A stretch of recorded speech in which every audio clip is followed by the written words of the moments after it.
नमस्ते विद्यार्थी मित्रों, आज हम 9वीं और 10वीं के लिए हिंदी व्याकरण देखने वाले हैं। हिंदी व्याकरण में आज हम सहायक क्रिया, यह क्रिया का एक रूप देखने वाले हैं। सहायक क्रिया, यह जो क्रिया का रूप है, यह समझने में बहुत ही आसान है लेकिन बहुत महत्वपूर्ण है। क्रिया के कई रूप होते हैं। सहायक क्रिया, प्रेरणार्थक क्रिया। प्रेरणार्थक क्रिया के भी दो रूप, प्रथम प्रेरणार्थक क्रिया, द्वितीय प्रेरणार्थक क्रिया। लेकिन आज इस वीडियो में हम सहायक क्रिया, यह क्रिया का रूप देखने वाले हैं। सबसे पहले मैं आपको सहायक क्रिया की परिभाषा समझाता हूं। इसके नाम में ही सब कुछ है। सहायक क्रिया यानी कि सहायता करने वाली क्रिया। क्रिया का मतलब तो आप समझते हैं, मराठी में उसे हम क्रियापद कहते हैं, अंग्रेजी में वर्ब कहते हैं और हिंदी में क्रिया कहते हैं। सहायक क्रिया, यह जो प्रकार है, यह जो रूप है क्रिया का, इसके नाम में ही उसकी परिभाषा छिपी है। सहायक का मतलब सहायता करना। तो सहायक क्रिया, इसकी परिभाषा क्या है? देखो, मैंने यहां पर लिखी है, मुख्य क्रिया को सहायता करने वाली क्रिया को सहायक क्रिया कहते हैं। सहायक क्रिया मुख्य क्रिया के बाद अंत में आती है। इसका मतलब सहायक क्रिया का काम होता है वाक्य में सहायता करना। किसे सहायता करना? तो वाक्य में मुख्य क्रिया होती है, उस मुख्य क्रिया को सहायता करना, यही काम सहायक क्रिया का होता है। यानी कि वाक्य में इस सहायक क्रिया का कुछ इतना महत्व नहीं है, फिर भी यह काम क्या करता है सहायक क्रिया वाक्य में? तो वाक्य में किसी अर्थ को या भाव को व्यक्त करने के लिए मुख्य क्रिया को यह सहायक क्रिया मदद करती है। देखो, परिभाषा बहुत ही आसान है। एक तो सहायक क्रिया मुख्य क्रिया की सहायता करती है, और क्या कहा है परिभाषा में? सहायक क्रिया मुख्य क्रिया के बाद अंत में आती है। यानी कि वाक्य में यदि संयुक्त क्रिया हो, और संयुक्त क्रिया में एक मुख्य क्रिया होती है और एक सहायक क्रिया होती है। सहायक क्रिया हमेशा वाक्य में मुख्य क्रिया के बाद अंत में आती है। यानी कि पहचानने के लिए बहुत ही आसान है। जैसे कि मैं यहां पर उदाहरण लिखा है, देखो, दोनों चुपचाप सुनते रहे। दोनों चुपचाप सुनते रहे, यह जो वाक्य है, इस वाक्य में सुनते रहे, यह संयुक्त क्रिया है।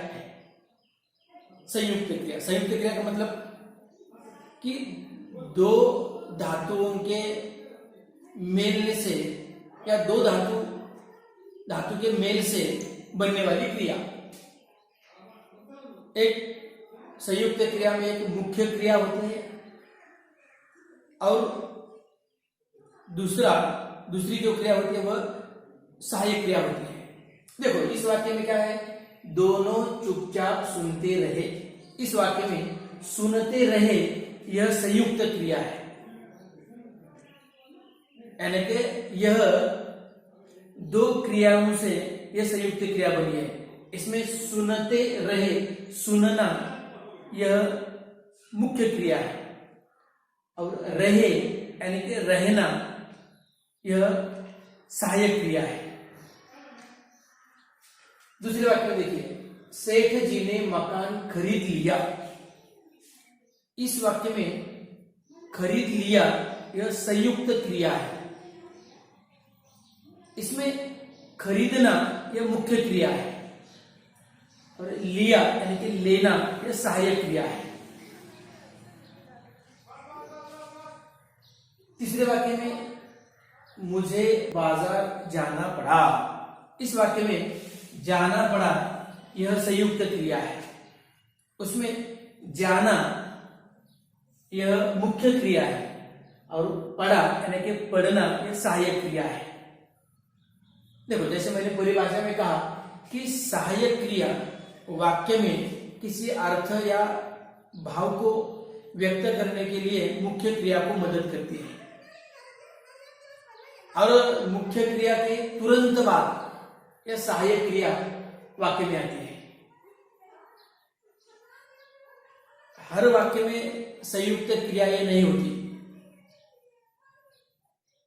कुछ वाक्य में संयुक्त क्रियाएं होती है, उसमें पहली मुख्य क्रिया होती है और अंत में जो क्रिया आती है वह सहायक क्रिया होती है। जैसे देखो, दोनों चुपचाप सुनते रहे, इस वाक्य में रहे यह क्या है? सहायक क्रिया है। सहायक क्रिया कौन सी है इस वाक्य में? रहे। और सिर्फ रहे यह लिखने से आपको परीक्षा में पूर्ण अंक नहीं मिलने वाला। तो क्या करना पड़ेगा आपको? रहे, इसका मूल धातु क्या है? रहना। रहना ये लिखना पड़ेगा। दूसरा उदाहरण देखिए, इस वाक्य में सेठ जी ने मकान खरीद लिया। इस वाक्य में खरीदना यह मुख्य क्रिया है और लिया यह सहायक क्रिया है। इसमें सहायक क्रिया कैसे लिखेंगे आप? लिया, उत्तर के रूप में ऐसे लिखेंगे, लिया, और ब्रैकेट में लिया का मूल धातु क्या है? लिया। यह क्रिया कैसे बनी है? लेना। लेना, इस मूल धातु से लिया यह सहायक क्रिया बनी है। और देखिए उदाहरण, तीसरा उदाहरण, मुझे बाजार जाना पड़ा। इस वाक्य में जाना यह मुख्य क्रिया है और पढ़ा यह सहायक क्रिया है। तो सहायक क्रिया कैसे लिखेंगे? पढ़ा यह सहायक क्रिया और उसका मूल धातु क्या है?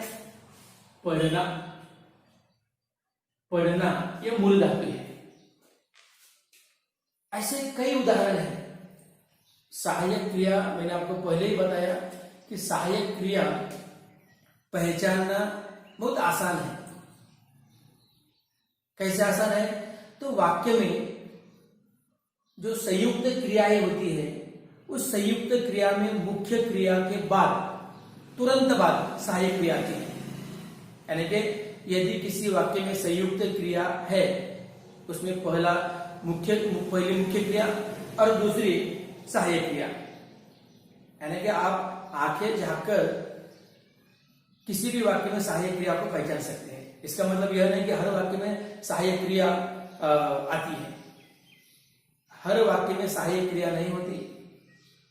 जिस वाक्य में संयुक्त क्रियाएं हैं, उस वाक्य में पहली मुख्य क्रिया और उस क्रिया को मदद करने वाली, उसके बाद आने वाली सहायक क्रिया। वाक्य में दिए हुए वाक्य में सहायक क्रिया पहचानना, उसका मूल धातु लिखना बहुत ही आसान है। और उससे भी आसान क्या है कि दी हुई सहायक क्रिया का वाक्य में उपयोग करना। देखो, जैसे और एक उदाहरण देखो, या और एक, वह चुपचाप चलने लगा। वह चुपचाप चलने लगा। इस वाक्य में सहायक क्रिया कौन सी है? लगा। लगा यह सहायक क्रिया है। कैसे? चलना यह मुख्य क्रिया और चलना इस मुख्य क्रिया को मदद करने वाली लगा यह सहायक क्रिया है। तो उत्तर के रूप में आप कैसे लिखेंगे? सिर्फ लगा लिखने से मैंने आपको पहले बताया कि पूर्ण अंक मिलने वाला नहीं है। तो आपको क्या करना पड़ेगा? यहां उत्तर कैसे लिखेंगे? इसका उत्तर सहायक क्रिया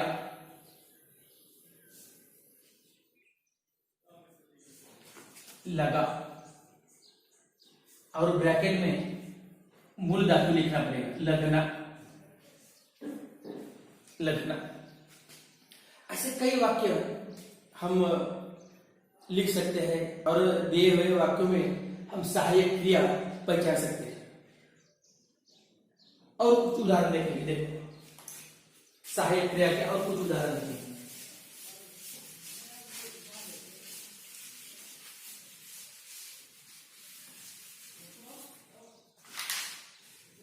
देखो और एक उदाहरण सहायक क्रिया का। शिकारी ने हिरण को कंधे पर उठा लिया।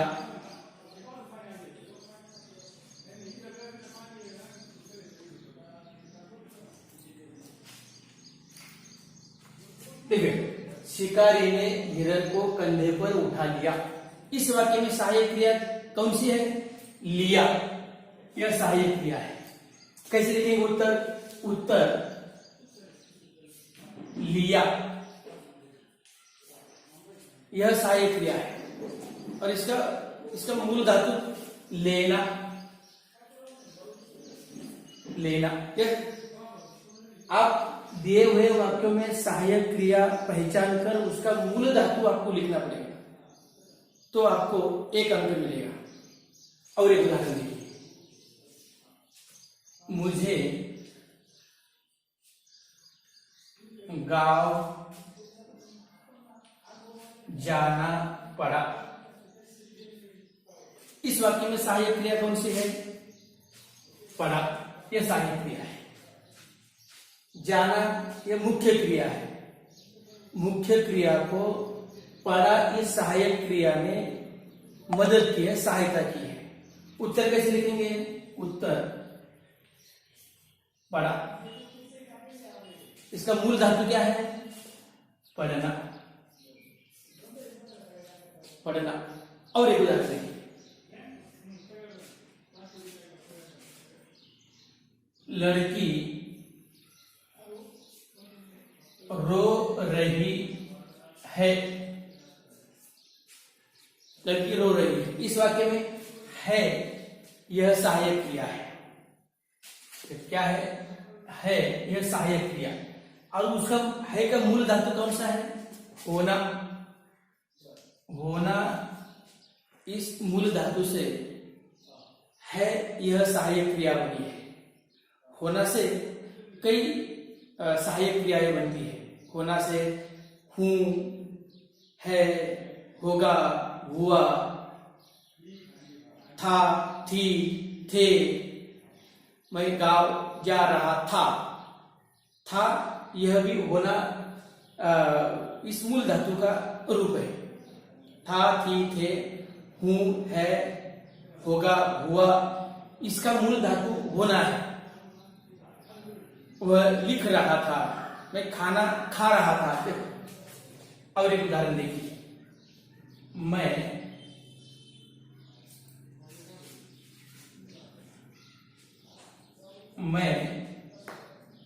खाना खा रहा था। इस वाक्य में सहायक क्रिया कौन सी है? था। उत्तर क्या आएगा?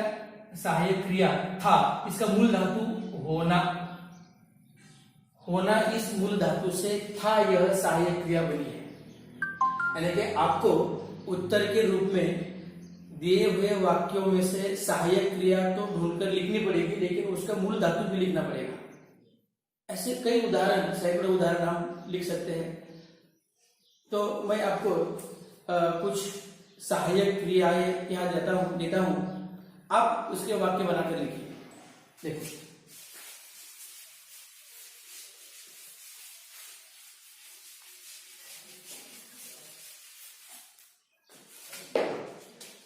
देखो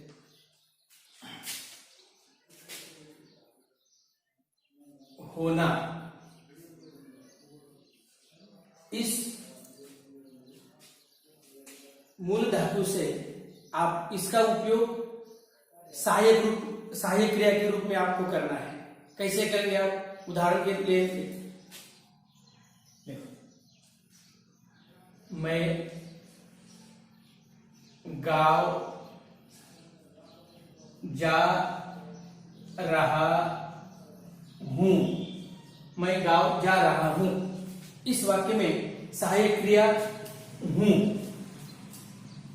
और इसका हूं का मूल धातु क्या है? होना। यानी कि होना इस सहायक क्रिया का मैंने इस वाक्य में उपयोग किया है। कभी कभी परीक्षा में आपको वाक्य दिया जाता है और उस वाक्य में आपको सहायक क्रिया ढूंढने के लिए कहा जाता है, और कभी कभी सहायक क्रिया दी जाती है और उसका वाक्य में उपयोग करने के लिए कहा जाता है।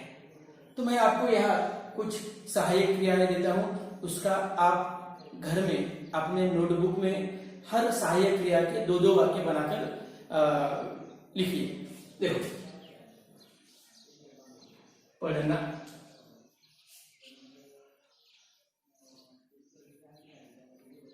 चलना,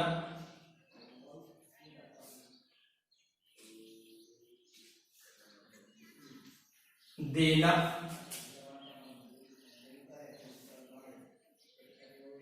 सकना, सकना। देखो, इस सहायक क्रियाओं का वाक्य में उपयोग कीजिए। सकना, इसका उपयोग आप किसी वाक्य में कर सकते, सहायक क्रिया के रूप में कर सकते हैं। देखो, पढ़ना, मुझे गांव जाना पड़ा। चलना, तो यहाँ जो मैंने सहायक क्रियाएं लिखी है, इस सहायक क्रियाओं का आप वाक्य में इस्तेमाल कर सकते हैं, उपयोग कर सकते हैं। हर सहायक क्रिया के दो दो वाक्य आप अपने नोटबुक में लिखकर उसके स्क्रीनशॉट भेजिए। यह सहायक क्रिया बहुत ही आसान प्रकार है। मुझे लगता है कि इस वीडियो के माध्यम से आपको सहायक क्रिया, यह जो क्रिया का रूप है, आपको समझ में आया होगा। अगले वीडियो में हम क्रिया का दूसरा रूप, प्रेरणार्थक क्रिया, ये देखेंगे। धन्यवाद।